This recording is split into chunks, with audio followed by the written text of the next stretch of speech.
Though with the history and faith of your ancestors pulsing in your veins, sometimes you will still feel alone in this world. We all do. Polio made me feel alone and different from everyone around me. It brought so much pain, agony, frustration, and all those negative feelings that made me forget to cherish what I do have. Life will throw challenges your way, just like mine.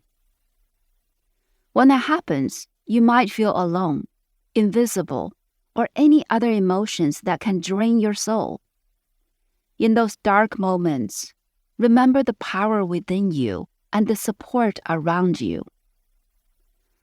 Those challenges you're facing are merely a part of your story. They do not control the whole thing. You can change your own story, just like those who came before you, and just like those who will come after. The pen is in your hands. Chapter 1, Section 1. The Fever That Changed Everything, July 1977. Libo caught polio come immediately. When I was 11 months old, my parents received this terrifying telegram from the third grandma who was taking care of me at that time. With a high fever, I was initially paralyzed from the neck down. Nobody knew why, and my parents were over 1,000 miles away.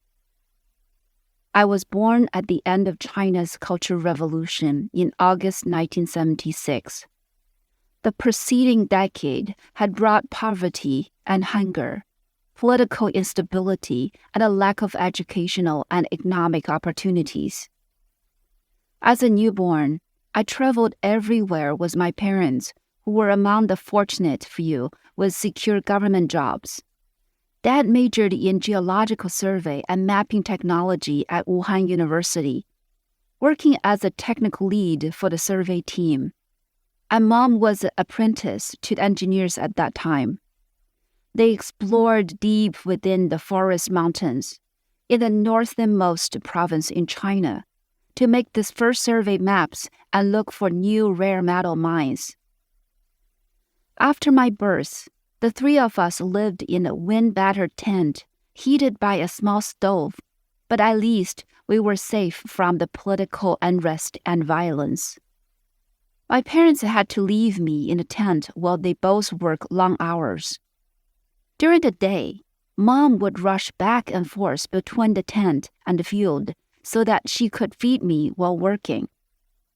It sounds cruel that I was in the tent by myself most of the day, but it was the warmest, safest spot for me while my parents tried to keep our family together and make a meager living.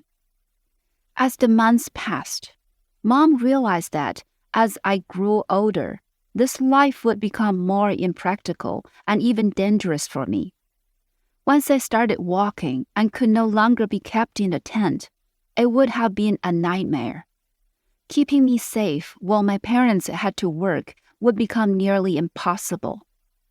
The weather was also a significant concern as the winters in North China were freezing and unpredictable. Without proper protection, people who exposed their skin outside during the winter could lose their limbs or body parts in a short time. If I accidentally escaped from the tent when nobody was watching, I could have frozen to death within an hour.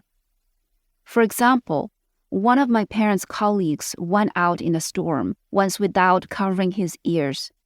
After he returned to the tent, instead of gradually warming up the tissue by rubbing snow on his ears to circulate the blood first, he held his frozen ears next to the hot stove. I lost them permanently.